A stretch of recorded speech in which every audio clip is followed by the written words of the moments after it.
देख रहे हैं एबीपी न्यूज, आपको रखे आगे। हमारे संवाददाता नीरज जो है हमारे साथ जुड़ते रहेंगे और पल पल की जानकारी आप तक पहुंचती रहेगी। हम आपको बता दें इस वक्त स्टूडियो में मेरे साथ जुड़ चुकी हैं सामाजिक कार्यकर्ता टीना। हर माता पिता को जो इस केस से रूबरू हुआ उसे झकझोर कर रख दिया था। मैं जानना चाहता हूं इस मामले में सबसे ज्यादा आपको किस पहलू ने प्रभावित किया?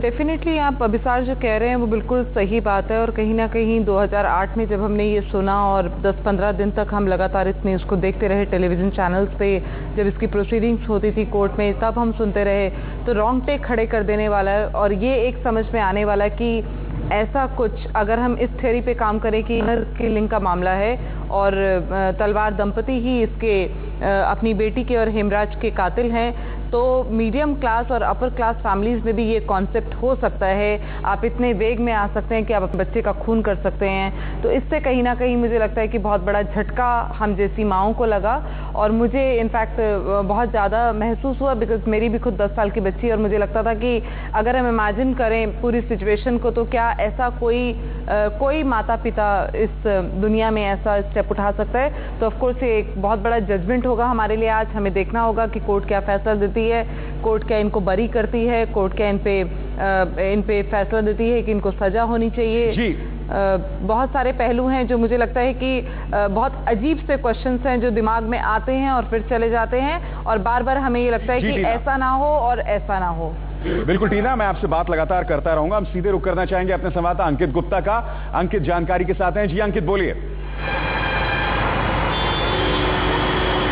अभिसार, जैसा कि हमको पता चला है कि लंच के बाद में फैसला आना है, तो लंच जो है 1:15 से लेकर 2 बजे का होता है। तो इस हिसाब से अब जो फैसला आना है वो 2 बजे के बाद होगा और तब तक राजेश और नुपुर तलवार जानकारी मिली है कोर्ट परिसर में ही रहेंगे, क्योंकि अब वो जो सुरक्षा घेरे में पहुंच चुके हैं। लिहाजा अब जो है उनकी कोशिश यही है कि अब वो यहां से अगर बाहर निकलेंगे तो हो सकता है कि मीडिया की नजरों में आए और अब उनकी कोशिश ये है कि अदालत परिसर में। लेकिन अगर हम यहाँ पर दलीलों की बात करते हैं, क्योंकि वो एक बहुत महत्वपूर्ण है, क्योंकि सवाल यही था कि जो प्रोसिक्यूशन है, सीबीआई है, वो यही कह रहा था कि यही लोग कातिल हैं। लेकिन जो राजेश और नुपुर दलीलें दी गई हैं उसमें सबसे पहला जो पहलू उठाया गया वो ये कि यहाँ पर सीबीआई आज तक ये नहीं प्रूव कर पाई कि आखिर मर्डर का मोटिव क्या था, यानी कि हत्या की गई तो वो एक बहुत महत्वपूर्ण पहलू होता है किसी भी केस के लिए। दूसरा, मर्डर वेपन जिसको कहा जाता है, यानी कि जिस हथियार से हत्या की गई। हालांकि 2 हथियारों की बात आई, एक गोल्फ स्टिक और दूसरा काटा गया था। तो वो जो दूसरी हथियार की बात हो रही है वो हथियार कहाँ है? गोल्फ स्टिक जो है सीबीआई ने कोर्ट में पेश कर दी। सीबीआई का कहना था यही गोल्फ स्टिक थी, लेकिन उनका गला भी काटा गया था। आरुषि का गला कटा हुआ था, हेमराज का जो है काटा गया था गला। तो ऐसे में सवाल ये उठ रहा था कि आखिर वो मर्डर वेपन कहाँ है। लिहाजा ये 2 पहलू थे जिसके आधार पर तलवार के वकीलों ने अदालत में अपना पक्ष रखा था।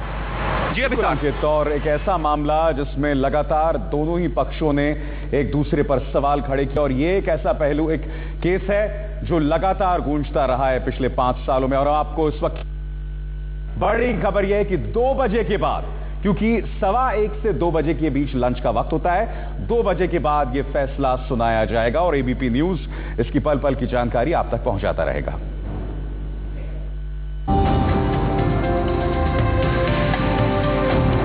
आप देख रहे हैं एबीपी न्यूज, आपको रखे आगे।